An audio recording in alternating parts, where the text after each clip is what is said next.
নমস্কাৰ বাস্তৱ অনুষ্ঠানলৈ আপোনালোক সকলোকে স্বাগতম জনাইছো। আশা কৰোঁ আপোনালোক সকলো ভালে আছে, কুশলে আছে, মংগলে আছে। আজি আপোনালোকৰ আলোচনাৰ বাবে লৈ আহিছো এটা অতি গুৰুত্বপূৰ্ণ বিষয় যে শাওণ মাহ। মহাদেৱ স্বয়ং আহিব আপোনাৰ ঘৰলৈ। এই শাওণ মাহত মহাদেৱে কি কি দিব প্ৰতিজন শিৱ ভক্তক এই বিশেষ শাওণ মাহটোত। হয়, এটা অতি গুৰুত্বপূৰ্ণ বিষয়। আমাৰ মূল বিষয়বস্তুলৈ আগবঢ়াৰ আগতে আপোনালোক সকলোকে জনাই লওঁ কিতাপৰ কথা। ইতিমধ্যে সকলোৱে গমেই পাইছে আমাৰ দ্বাৰা ৰচিত বাস্তুশাস্ত্ৰৰ ওপৰত দুখনি গ্ৰন্থ, প্ৰথমখনি গ্ৰন্থ বাস্তুশাস্ত্ৰৰ পৰিৱেৰে সলনি কৰক আপোনাৰ ঘৰখন, আৰু দ্বিতীয়খনি গ্ৰন্থ বাস্তুশাস্ত্ৰৰ পৰিৱেৰে সৌভাগ্যশালী কৰক আপোনাৰ ঘৰখন। হয়, এই দুখন গ্ৰন্থ বৰ্তমান অনলাইন যোগে এভেইলেবল আছে। অফলাইন যোগে বা অসমৰ কোনো কিতাপৰ বিপণীত আপোনালোকে এই গ্ৰন্থ ক্ৰয় কৰিব নোৱাৰিব। আমাৰ স্ক্ৰীনত যি নাম্বাৰ দিয়া আছে ফোন কৰিব নালাগে, হোৱাটছআপ যোগে আপোনাৰ নাম আৰু সম্পূৰ্ণ ঠিকনা আমালৈ প্ৰেৰণ কৰি যোন য'তে আছে নিজ নিজ ঘৰত থাকিয়ে আপুনি কিতাপৰ এটা কপি সংগ্ৰহ কৰিব পাৰিব। ইতিমধ্যে অসমৰ শত সহস্ৰজনে এই কিতাপ ক্ৰয় কৰি নিজৰ ঘৰখন বাস্তুসন্মত কৰিছে, শাস্ত্ৰসন্মত কৰিছে।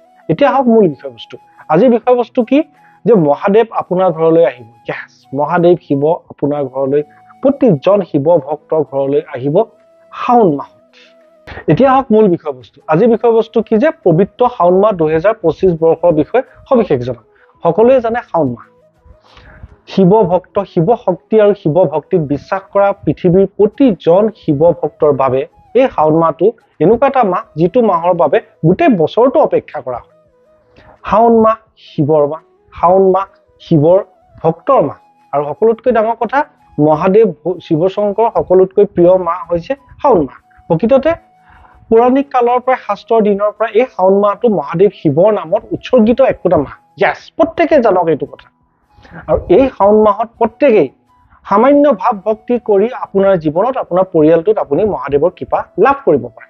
সকলোৱে জানে দেৱাদিদেৱ মহাদেৱ শিৱ শংকৰ, ভোলে বাবা, তেওঁতকৈ শক্তিমান কোনো নাই। আপোনাৰ যি দুখ দুৰ্দশাত আপুনি নাথাকক কিয়, মহাদেৱৰ কৃপাত আপোনাৰ জীৱনত থকা সমস্ত দুখ দুৰ্দশা দূৰ হ'ব পাৰে।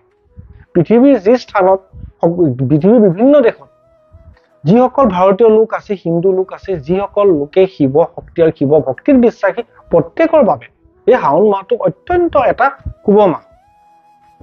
ইংলেণ্ড আমেৰিকাত থকা ভাৰতীয় সকলেও এই শাওণ মাহটো কিন্তু প্ৰত্যেকেই নিজৰ ভাগে পালন কৰে। ইয়েছ, প্ৰত্যেকে জানক এইটো কথা। গতিকে আমি নিজ জেগাত থাকি পালন কৰিব নোৱাৰাৰ কোনো কথা নাই। শাওণ মাহটো যে ইমান স্পেচিয়েল, কি কাৰণে স্পেচিয়েল সেই কথা মই প্ৰথমে সকলোকে জনাই লওঁ। প্ৰথম কথা যে প্ৰেমিক প্ৰেমিকাৰ বাবে এই শাওণ মাহটো কিন্তু এটা অতি শুভ মাহ। প্ৰত্যেকেই জানক এইটো কথা। ইয়েছ, ভাল পতি বা পত্নী পাবলৈ বিচৰা সকলৰ বাবে এই শাওণ মাহটো বিশেষভাৱে গুৰুত্বপূৰ্ণ। তাৰ উপৰিও যিসকল দম্পতি বৈবাহিক জীৱনটো সুখৰ নহয়, অশান্তিত চলি আছে, তেওঁলোকৰ বাবে মহাদেৱৰ কৃপা এই শাওণ মাহত আপোনালোকে লাভ কৰাটো অত্যন্ত প্ৰয়োজন। প্ৰথম। ছেকেণ্ড, চাওক, যিসকল লোকে সন্তান হোৱা নাই, সন্তান বিচাৰি আছে, বহুদিন ধৰি সন্তান হোৱা নাই, সেইসকল দম্পতিয়ে এই শাওণ মাহটো পালন কৰক। বিশ্বাস কৰক মহাদেৱৰ কৃপাত আপোনাৰ জীৱনত আপুনি বিচৰা ধৰণে এটা দিব্য সন্তান আপুনি লাভ কৰিব পাৰে। 3 নম্বৰ, চাওক, যিসকল লোক অৰ্থৰ অভাৱত আছে, টকা পইচাৰ অভাৱত থকা লোকসকলৰ বাবে শাওণ মাহটো পালন কৰাটো অত্যন্ত গুৰুত্বপূৰ্ণ। কিয়? আপোনাৰ ধন টকা পইচা মহাদেৱৰ আশীৰ্বাদতে আপোনাৰ জীৱনত আহে। ইয়েছ, প্ৰত্যেকে মনত ৰাখক এইটো কথা। 4 নম্বৰ আৰু অন্তিমটো, চাওক, যিসকল লোকে দীৰ্ঘদিনীয়া সমস্যাত সোমাই আছে, আৰ্থিক হ'ব পাৰে, মানসিক হ'ব পাৰে, শাৰীৰিক হ'ব পাৰে, যিকোনো এটা দীৰ্ঘদিনীয়া সমস্যাৰ পৰা আপুনি অন্ত পোৱা নাই, সকাহ পোৱা নাই, সেইসকল লোকে মহাদেৱক নিজে অত্যন্ত ভাৱ ভক্তিৰে শাওণ মাহটো পালন কৰক। আপুনি দেখিব এই সমস্যা আপোনাৰ জীৱনত অতি সোনকালে নোহোৱা হৈছে। চাওক, সেই কাৰণেই প্ৰকৃততে সমগ্ৰ বিশ্বতে, একমাত্ৰ ভাৰততে নহয়, ভাৰতৰ বাহিৰত থকা সকলেও শাওণ মাহটো ইমান ইম্পৰ্টেণ্ট।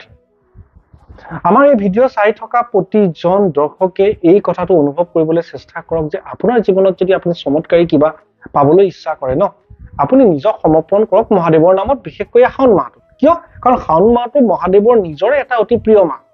এই মাহটো যিমান পাৰে মহাদেৱৰ নাম ল'ব, প্ৰত্যেক দিনে মহাদেৱক ভাবিব, প্ৰত্যেক দিনে মহাদেৱৰ পৰা আশীৰ্বাদ বিচাৰিব। এতিয়া চাওক, এই শাওণ মাহত মহাদেৱৰ কৃপা আপুনি লাভ কৰিবলৈ হ'লে, আপোনাৰ ঘৰলৈ মহাদেৱৰ আশীৰ্বাদ প্ৰৱেশ কৰিবলৈ হ'লে বিশেষ কেইটামান কাম আপুনি কৰিব লাগিব, আৰু বিশেষ কেইটামান কাম আপুনি কৰাৰ পৰা বিৰত থাকিব লাগিব।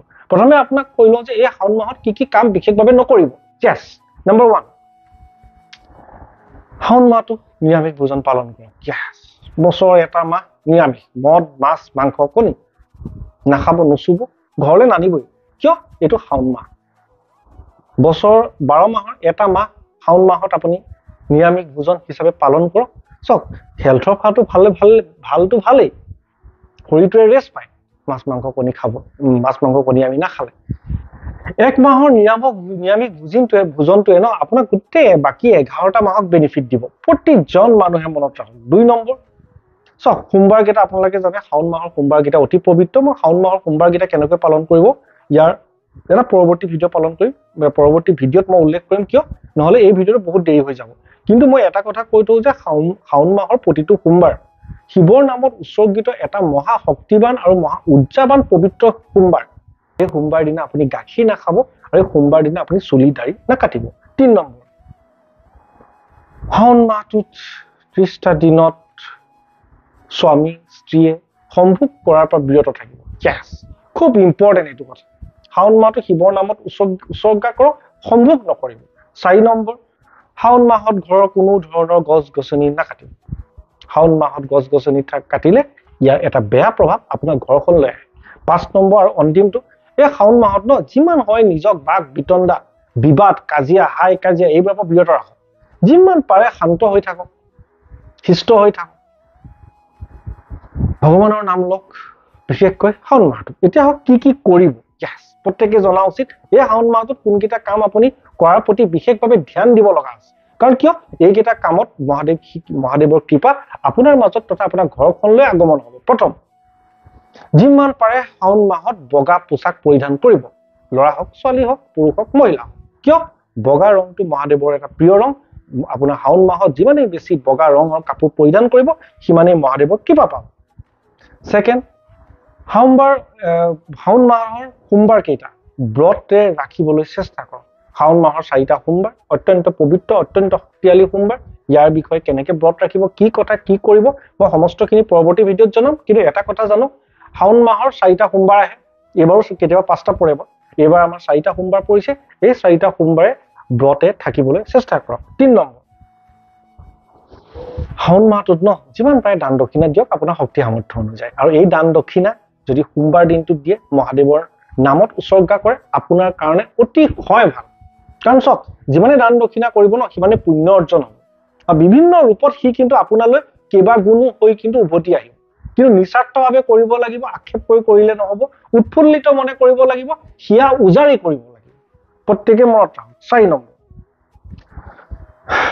শাওণ মাহত আপোনাৰ ঘৰত কিবা এজোপা গছ ৰোপণ কৰক মহাদেৱৰ নামত। সোমবাৰ এটাতে আপুনি বিচৰা ভাল পোৱা ফলৰ হওক ফুলৰ হওক এজোপা গছ ৰোপণ কৰক মহাদেৱৰ নাম লৈ শাওণ মাহৰ যিকোনো এটা সোমবাৰ।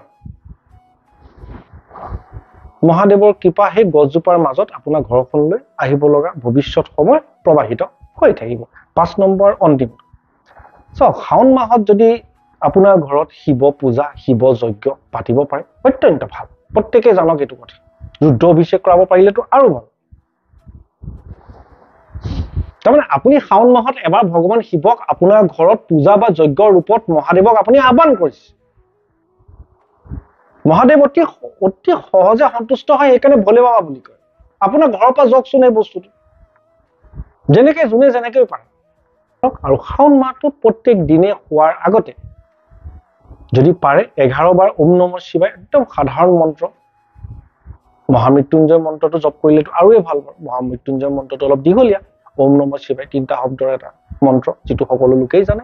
3 বাৰ জপ কৰক শোৱাৰ আগতে, মহাদেৱৰ নাম লৈ মহাদেৱক এবাৰ মনত পেলাই শুৱক। ইয়েছ, গোটেই শাওণ মাহটো এই বস্তুটোৱে আপোনাৰ ঘৰখনত মহাদেৱৰ কৃপা পোৱাত অত্যন্ত সহায় কৰিব। আশা কৰোঁ আজি ভিডিঅ'টোৰ মাধ্যমত এটা অতি গুৰুত্বপূৰ্ণ বিষয় জনাব পাৰিলো। যিমান পাৰে ভিডিঅ'টো শ্বেয়াৰ কৰক, অসমৰ চুকে কাৰণে শ্বেয়াৰ কৰক। যিমানে মানুহে জানিব সিমানে বেছি উপকৃত হ'ব। আপুনি শ্বেয়াৰ কৰা এটা ভিডিঅ'ৰ পৰা যদি এজন মানুহ বা এটা পৰিয়াল উপকৃত হয় তেন্তে সেয়াটো এক ডাঙৰ পুণ্য যি আপোনাৰ জীৱনত সংযোজিত হ'ব। আমি সকলো জীয়াই আছো কিয়? পুণ্য অৰ্জন কৰিবলৈ, পুণ্য সঞ্চয় কৰিবলৈ আৰু আমাৰ জীৱনত এটা পুণ্য সংযোজন কৰিবলৈ। ধন্যবাদ।